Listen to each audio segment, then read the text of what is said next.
is the Writer's Almanac for Sunday. It's the 29th of November, 2020.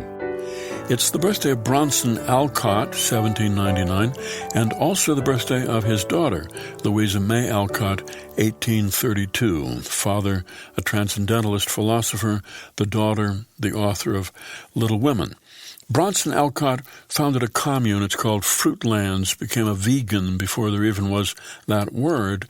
But Fruitlands failed miserably, and Alcott got by on loans from others, including his friend Ralph Waldo Emerson. But the Alcotts were often without money, and when she was 15, Louisa said, "I will do something by and by, don't care what, anything to help the family, and I'll be rich and famous and happy before I die."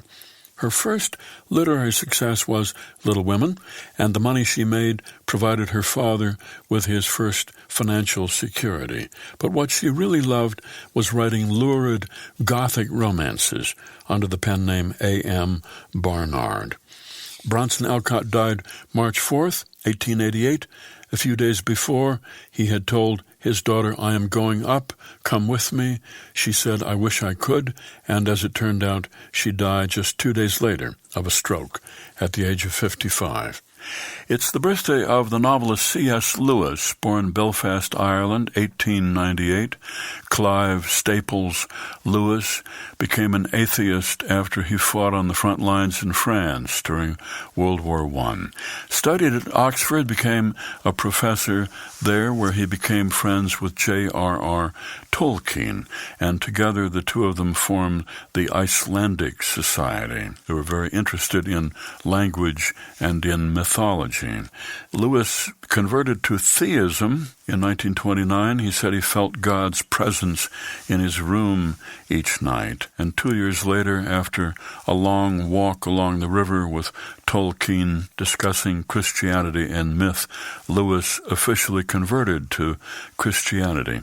He was riding on a motorcycle with his brother heading for the zoo, and he said, "When we set out, I did not believe that Jesus Christ is the Son of God, and when we reached the zoo, I did."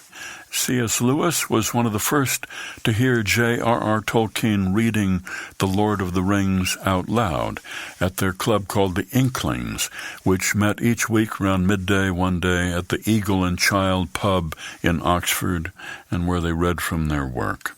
One day Lewis sat down to write a story for his goddaughter Lucy, which turned into The Lion, the Witch, and the Wardrobe, which he followed with 6 sequels, known collectively as the Chronicles of Narnia. Here's a poem for today by George Bilgier entitled "You Asked for It." There was a show on TV called You Asked for It. Viewers would write in and ask to see unusual things, such as the world's greatest slingshot expert. I watched it every week on our humble Motorola, although the only episode I can remember now is the one about the slingshot expert. He was a grown man, as I recall, and he lived in an ordinary place like New Jersey. At a distance of 10 or 20 paces, he could pulverize one marble with another. He could hit a silver dollar tossed into the air. He was the kind of father I wanted to have, an expert shot, never missing.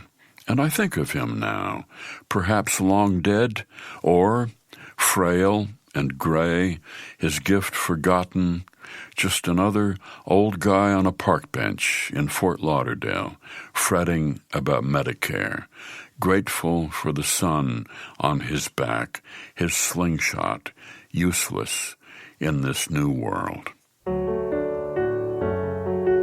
You Asked for It, a poem by George Bilgier, used by permission of the poet. That's the Writer's Almanac for Sunday, November the 29th. Funded by donations from listeners like you, now available on PRX for distribution by your local radio station. Be well, do good work, and keep in touch.